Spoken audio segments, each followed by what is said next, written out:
Good afternoon and welcome to the Return Homestead. My name is Mike and my wife Marty and I homestead 50 acres in southeastern Kentucky. Today we're back in our 2001 Fleetwood mobile home. We are doing a complete remodel. We're trying to get the bedroom finally solidified. We may actually go ahead and move the bed down here, but we've got to get some finishing touches done on this headboard first. This headboard was designed to have a shelf that comes out on top and some bookshelves on either side. And we haven't actually chosen the wood for that yet. That's what Marty and I are working on today.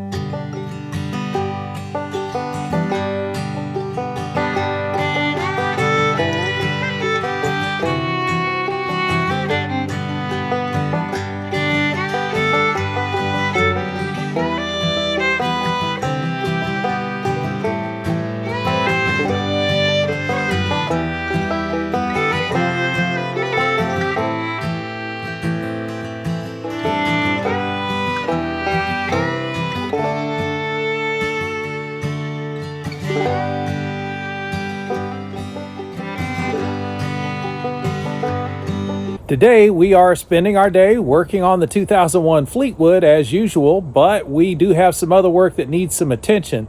We've been ignoring the chickens a little bit, and it's time to do a little bit of culling out there in the chicken run. We've got to get rid of some of those roosters that have been hanging out and giving Rocky such a hard time. But there was something else going on with our chickens. They had stopped laying eggs. So we've been watching the chickens, trying to figure out why we've been getting so few eggs. We're down to less than 6 a day. And I noticed this little bit of a shadow running out of the run one night. And knew right away where our eggs were going. So our chickens were laying eggs, but this little guy was helping himself to them. He also likes the grains. So we just got a live trap, stuck a little bit of the chicken scratch in an old cricket cage, stuck that in there. It just makes it harder for him to get in there, so he has to stand on that plate you see him standing on now, and that drops the door closed on him. So we've got to take a little bit of time this morning to relocate this guy and get him away from our chickens. So that's what we're going to start with. I'm also going to pull those roosters out and a couple of the hens that we know aren't laying, and they lay pretty small eggs infrequently anyway. So we're going to cull a few of the hens as well. We've just got too many chickens in there. The coop is too crowded at night. There's not enough room on the roosting bars for them. And that's a good indication you've got too many chickens. So we're going to thin the flock down a little bit. The area in the bedroom where the bed itself will go is here in the alcove that was created by the former closet.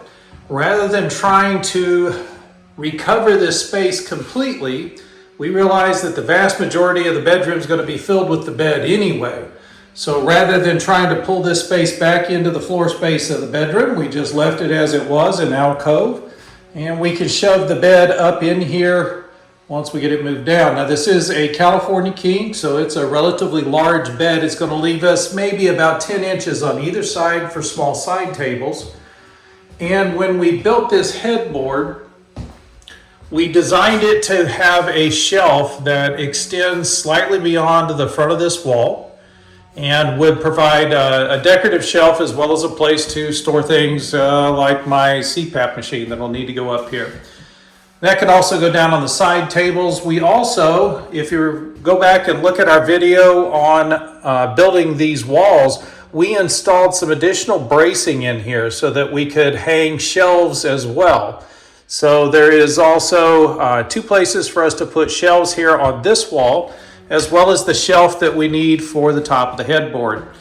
So Marty and I took a trip down to 84 Lumber to start with, and we found some really nice simple pine boards. We were going to use a 1x10 10-footer, and that would give us enough wood to at least cover the top here. And that was a $34 board. So we ran over to Lowe's to have a look at what they had. And that was a $17 board at Lowe's, but even the thickness of the board was not consistent. You could see the ripples in the edge of the board where it hadn't been milled to the same thickness. So the quality of the wood was not exactly what we were hoping for. So we decided on a compromise. We had in our possession a bunch of these old planks. Now these planks were used for ammunition hauling. Ammunition was pulled into the Hawthorne, Nevada Army Depot where it was removed, and the crating material was just thrown into a great big pile. We'll see if we can find some pictures of those piles, because that was pretty incredible. $10 for a truckload. Didn't matter how big your truck was, it was $10. Anything you wanted to haul off, you were welcome to grab, and we grabbed a whole bunch of this wood. We used quite a bit of it when we remodeled the train depot. We used it for trim and other decorative pieces, and that's what we're going to use it for here. We've decided to use this as our shelving material. The cost on this is, well, $0 now. I don't remember how many tens of dollars we probably paid for it. And in the end, it's just free wood sitting around in the barn. We haven't found a use for it yet, so we might as well go ahead and use it here. It also is the lowest possible quality wood. So we're not going for a dramatic formal finish here. We're just building a functional shelf for the top of the headboard. Marty has already gotten started. She's out here sanding on these boards, just trying to knock off some of the dirt and the roughness. And then we've got to decide on a stain and also how long to cut each board. We'll set up a stop block for the chop saw.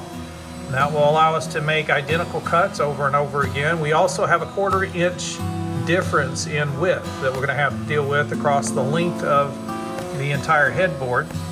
But those are small matters to tackle as we move forward. And right now, Marty's got a lot of work to do with the sander.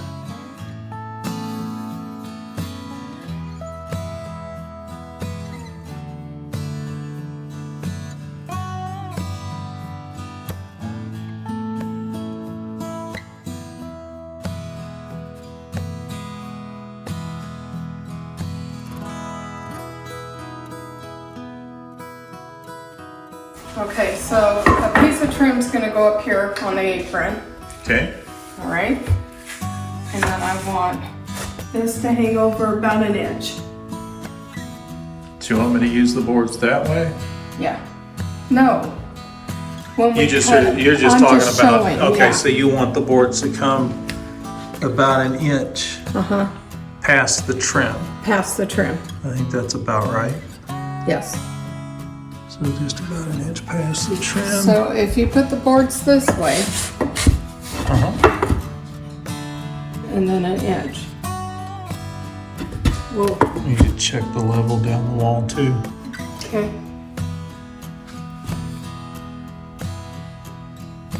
So we know we're off. It's actually 1/4 inch narrower on this end of the wall than it is on the other end of the wall. So we're gonna have to play with that as we move down the wall. I assume you want to true up to the face? Yes. Okay. So we're gonna stay true to the face as we build here. You could either do that with this trim, Yeah. or this color will tie into that. And Right. another piece of furniture I have. Or Right. where's that other piece?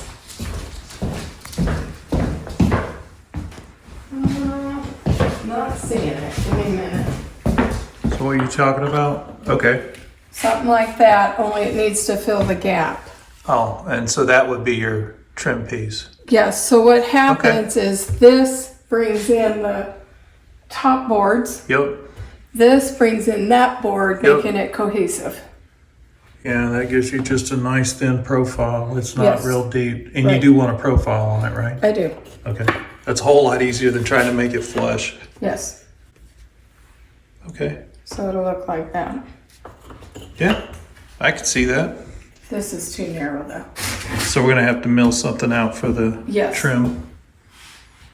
It'll be sectioned. It needs to be what? That's fine. I guess it won't matter. Farmhouse is rugged. Right. So it needs to be as thick as the top of the shiplap here Yep. and the wall. And the wall. Yeah. What is that, about 1.5 inches, 2 inches? Yep. All right, like that. All right. That all makes sense. Let me grab a tape measure. Let's make some more precise sense out of it. Okay, so what we're gonna do is we're going to cut 10.5 inch boards, and we're laying it this way almost like a boardwalk when you walk across a boardwalk, a sidewalk, whatever. And it'll come out about 10.5 inches. We're gonna put an apron on the front of this that's gonna be the white trim board that covers this gap in the shiplap and where the drywall are currently shown. This is gonna be stained the early American, like that up there, drawing that all together. And it's just a decorative piece, so I'm looking forward to seeing what it looks like. Me too. So 10.5 inches. 10.5. Let's go set up the saw. Okay.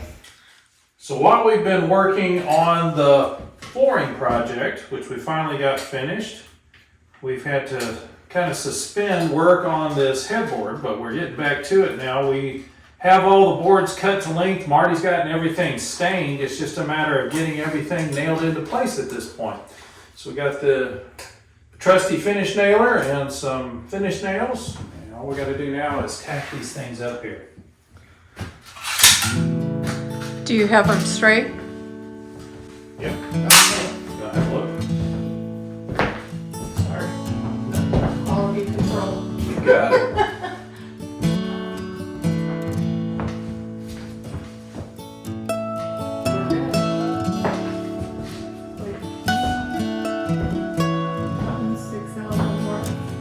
It's a little stubborn.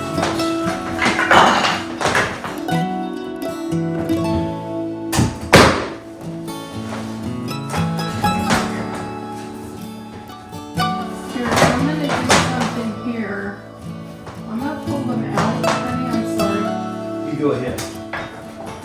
And this seems to be the long one. If I can pull them all out and use the 6-foot level, I can get them all right. Hang on.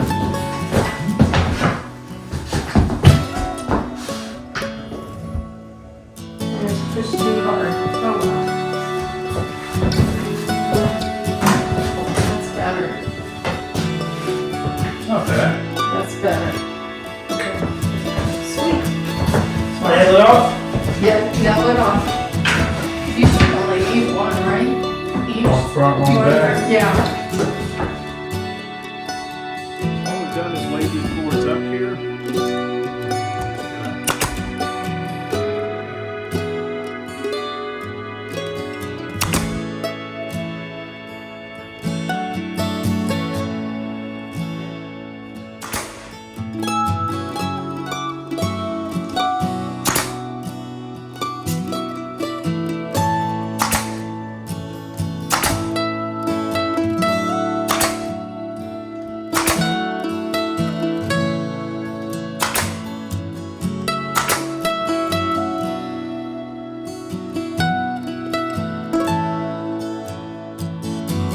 So we're going to cut a piece of trim to fit up underneath the shelf. That'll come to the top edge of the shiplap, and it'll also give a nice dressed edge to the bottom of the shelf. So we're going to go ahead and get that cut and get that nailed. Got it. Got it, Marty? Got it, Michael.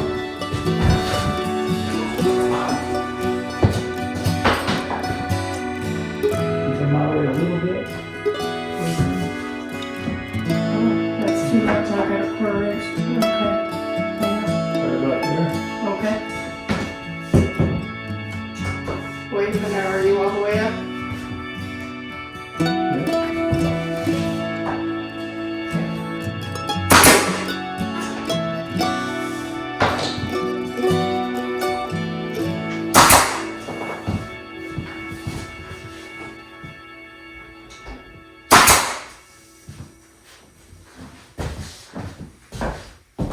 My work is done.